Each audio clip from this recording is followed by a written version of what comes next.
Goal കീപ്പേഴ്സിൻ്റെ training day to day മാറിക്കൊണ്ടിരിക്കുകയാണ്.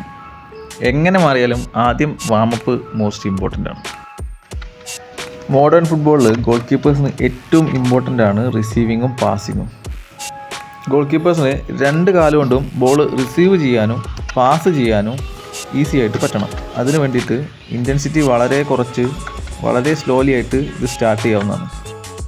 ഇവിടെ നമ്മൾ ചെയ്തത് ആദ്യം റൈറ്റ് കാലുകൊണ്ട് റിസീവിങ്ങും റൈറ്റ് കാലുകൊണ്ട് തന്നെ പാസിങ്ങുമാണ് ചെയ്തത്. അതിനുശേഷം നമ്മൾ ഒരു ചേഞ്ച് വരുത്തുന്നുണ്ട്.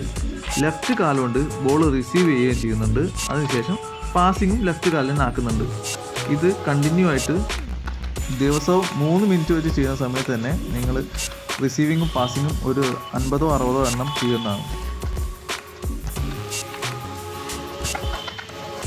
മൂന്നാമത്തായിട്ട് നമ്മൾ ചെയ്യാൻ പോകുന്നത് ലെഫ്റ്റ് കൊണ്ട് റിസീവിങ്ങും റൈറ്റ് കൊണ്ട് പാസിങ്ങുമാണ്. അപ്പോൾ സൂക്ഷിച്ച് നോക്കി നമുക്ക് മനസ്സിലാവും, ചില സമയങ്ങളിൽ നമുക്ക് തെറ്റ് പറ്റും. പക്ഷേ നമ്മൾ ചെയ്യുന്ന കാര്യത്തിൽ കൂടുതൽ കോൺസെൻട്രേറ്റ് ചെയ്താൽ അത് ക്ലിയർ ആക്കി കൊണ്ടുവരാൻ പറ്റും.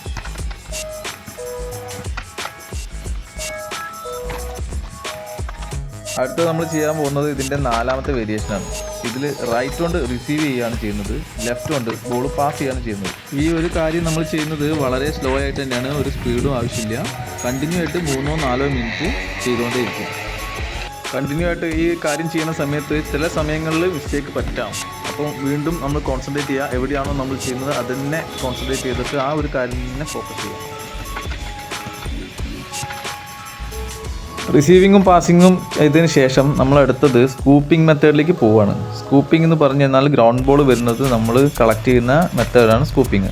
ഈ സ്കൂപ്പിംഗ് ചെയ്യുന്ന സമയത്ത് തന്നെ നമുക്ക് അണ്ടർ ആം ഡിസ്ട്രിബ്യൂഷൻ നടത്താം. അണ്ടർ ആം ത്രോ, അതായത് ബോൾ ഉരുട്ടി കൊടുക്കുന്നതാണ് അണ്ടർ ആം ത്രോ. രണ്ട് സൈഡിലേക്ക് പറ്റേ. ഓക്കെ, രണ്ട് സൈഡും കൊടുക്കും. ലെഫ്റ്റ് റൈറ്റ് മാറി മാറി പറ്റേ. ശേഷം അതിൻ്റെ ഇൻറ്റൻസിറ്റി കൂട്ടാൻ വേണ്ടിയിട്ട് നമ്മൾ ഡിസ്ട്രിബ്യൂഷൻ നമ്മൾ കാലുകൊണ്ടാക്കുകയാണ്. കാലുകൊണ്ട് മാക്സിമം അടിച്ചു കൊടുക്കുക. അതായത് ഗ്രൗണ്ട് ബോൾ തന്നെ പോകണം. ഈ ഗ്രൗണ്ട് ബോൾ കാലുകൊണ്ട് വരുന്ന സമയത്ത് കുറച്ചും കൂടെ ഇൻറ്റൻസിറ്റി കൂടും.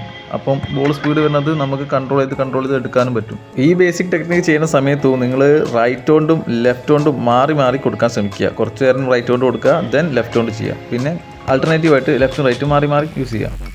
സ്കൂപ്പിംഗ് ടെക്നിക്ക് ചെയ്തതിന് ശേഷം നമ്മൾ അടുത്ത് കപ്പിംഗ് ടെക്നിക്കിലേക്ക് പോവാണ്. കപ്പിംഗ് ടെക്നിക്ക് ചെയ്യുന്ന സമയത്ത് കാലുകൊണ്ട് ബോൾ നീ ലെവലിൽ അടിച്ചു കൊടുക്കാൻ ശ്രമിക്കുക. അത് നമ്മൾ ഓൾറെഡി ഇൻറ്റൻസിറ്റി കുറച്ച് കൂടിയതുകൊണ്ടാണ് നമ്മൾ കാലുകൊണ്ട് ചെയ്യുന്നത്. അത് കൈകൊണ്ട് ചെയ്തിട്ട് നീ ലെവലിൽ എറിഞ്ഞ് കൊടുത്തതിന് ശേഷം നമ്മൾ കാലുകൊണ്ട് എറിഞ്ഞ് കൊടുക്കുമ്പോൾ കുറച്ചും കൂടെ ബെറ്ററാണ്. ഇത് കുറച്ച് ഇൻറ്റൻസിറ്റി കൂട്ടി കുറച്ചും കൂടെ ഹാർഡായിട്ട് ബോൾ കൊടുക്കുന്ന സമയത്ത് ഗോൾ കീപ്പേഴ്സിന് ആ ബോൾ കളക്ട് ചെയ്യാൻ കുറച്ചും കൂടെ ഈസി ആയിട്ട് മാറും. അടുത്തത് നിങ്ങൾ കോൺസെൻട്രേറ്റ് ചെയ്യേണ്ടത് W ഷേപ്പ് ഗ്രിപ്പിംഗ് ആണ്. W ഷേപ്പ് ഗ്രിപ്പിംഗ് എന്ന് പറഞ്ഞാൽ രണ്ട് കൈ ഒരുമിച്ച് വെച്ച് കഴിഞ്ഞാൽ W ഷേപ്പാണ്. എറിയുന്ന സമയത്ത് ഒരു കാലം മുന്നോട്ട് ഏതൊരു ബോൾ വന്നാലും കളക്ട് ചെയ്യാൻ ഈസിയും സേഫുമായിട്ടുള്ളൊരു കാര്യമാണ് ഈ W ഷേപ്പ്.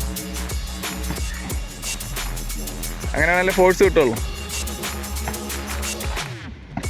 രണ്ട് കൈ ഉപയോഗിച്ചിട്ട് ചെസ്റ്റ് ലെവലിൽ എറിഞ്ഞ് കൊടുത്തതിന് ശേഷം നമ്മൾ കാലിലേക്ക് മാറ്റാണ്.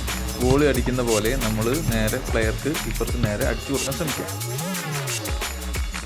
ഇതിൻ്റെ ഇൻറ്റൻസിറ്റി കൂടാൻ വേണ്ടിയിട്ടാണ് അടുത്ത് കാലിലേക്ക് കൊണ്ടുവരുന്നത്. കാലുകൊണ്ട് ബോൾ അടിച്ചു കൊടുക്കുന്ന സമയത്ത് നമ്മളെ കിക്കിങ്ങിൻ്റെ കോണ്ടാക്റ്റും ഇമ്പ്രൂവ് ആണ്. അപ്പോൾ ഒരേ സമയത്ത് രണ്ട് കാര്യങ്ങളാണ് ഇവിടെ നമുക്ക് പെർഫെക്റ്റ് ആക്കാൻ പറ്റുന്നത്.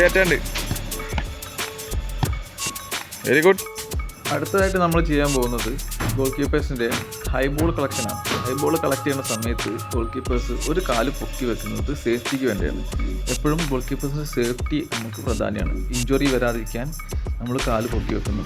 ഹൈ ബോൾ കളക്ട് ചെയ്യുന്ന സമയത്ത് ഈ ഒരു കാല് പൊക്കി വെക്കുമ്പോൾ പ്ലെയർ മേത്ത് തട്ടിയാലും അതൊരു ഫൗളായിട്ട് കണക്കാക്കാറില്ല. ഗോൾ കീപ്പേഴ്സും ബോളും തമ്മിലുള്ള കോണ്ടാക്ട് എത്രത്തോളം കൂട്ടാൻ പറ്റും അത്രത്തോളം കൂട്ടാൻ ശ്രമിക്കുക. നമ്മൾ ഇപ്പോൾ ചെയ്തത് ബേസിക് ട്രെയിനിങ് ആണ് ഞാൻ പറഞ്ഞു. ഇതിന് ശേഷമാണ് നമുക്ക് ഡൈവിങ്ങിലേക്ക് വരുന്നത്. ഡൈവിങ് ചെയ്യുന്ന സമയത്ത് തന്നെ നമുക്ക് അതിൻ്റെ പല ടെക്നിക്കുകളും ശ്രദ്ധിക്കാറുണ്ട്. കാല് വെക്കുന്നതാണെങ്കിലും ഡൈവിങ്ങിൻ്റെ ഒരു ഫൂട്ട് മൂവ്മെൻറ്റ്സ് ആണെങ്കിലും ഒക്കെ കിക്നെസ് ഒക്കെ വരുന്നുണ്ട്. അപ്പം ഇതിന് ശേഷം അടുത്ത വീഡിയോ ഞാൻ ഷെയർ ചെയ്യാം. നിങ്ങൾക്ക് ഇഷ്ടപ്പെട്ടാൽ ഈ ചാനൽ സബ്സ്ക്രൈബ് ചെയ്യുക, സപ്പോർട്ട് ചെയ്യുക.